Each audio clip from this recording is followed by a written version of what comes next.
The Fable of the Whispering Woods. In a verdant land where the whispering woods stretched beneath a sky of endless stars, there nestled a village called Sylvant. The trees of the woods swayed with secrets, and the villagers lived in harmony with their rustling songs.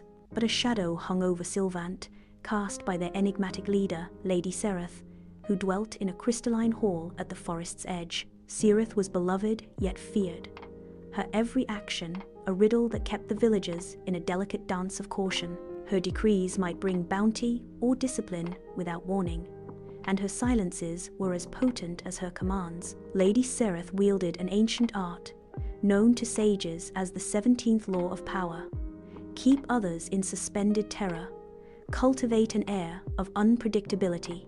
She never raised a hand in anger, but her whims were as unpredictable as the wind's direction. One dawn, she might gift a weaver bolts of rare silk.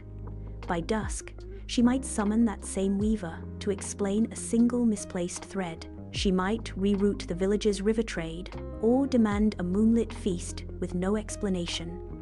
This unpredictability wove a spell of unease, binding all to her will.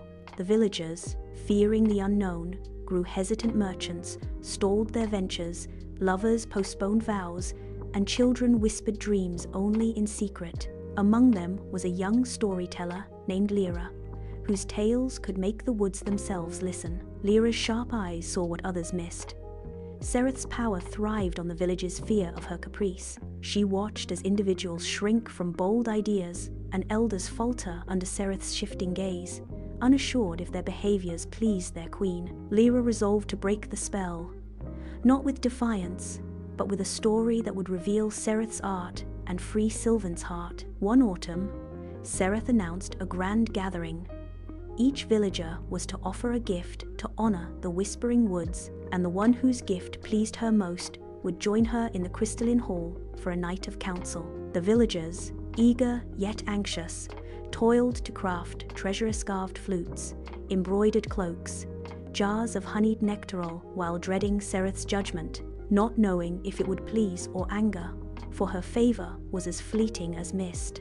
Lira, however, crafted a tale, one she would tell with the aid of a wooden stage she built beneath the oldest oak. Her story was of Sylvant's people, bold and free, their lives entwined with the wood's wisdom. But woven into the tale were glimpses of Sereth's tactixa figure, who shifted paths without cause, whose gaze stirred doubt, whose unpredictability kept all tethered. The stage's backdrop, painted by Lira, showed these truths in shadow and light, a mirror to Sereth's rule. When the gathering came, the villagers presented their gifts. A carpenter offered a carved bench, a baker a loaf shaped like a tree, a singer a melody that echoed the wood's hum. Sereth received each with a cryptic nod, leaving the givers trembling with uncertainty. Then Lira took her stage, her voice rising like a breeze. She told of Sylvant's courage, of a people who could thrive without fear, and as her tale unfolded, the backdrop's shadows revealed Sereth's Arthur's sudden shifts, her crafted unease. The villagers leaned forward, eyes wide, recognizing their lives in Lira's words. When she described the figure who ruled by unpredictability, gasps rippled through the crowd. Lira paused, then turned to Sereth, her voice clear. This tale honors Sylvant's spirit, but it also names the shadow we live under. Your power, Lady Sereth, lies in keeping us guessing, but we are stronger than fear. We can choose to trust our hearts, to act with purpose, to live unbound. The woods fell silent, the air thick with anticipation. Sereth's face was a mask, her eyes locked on Lira. Then, to all's astonishment, she smiled, a rare, genuine curve of her lips.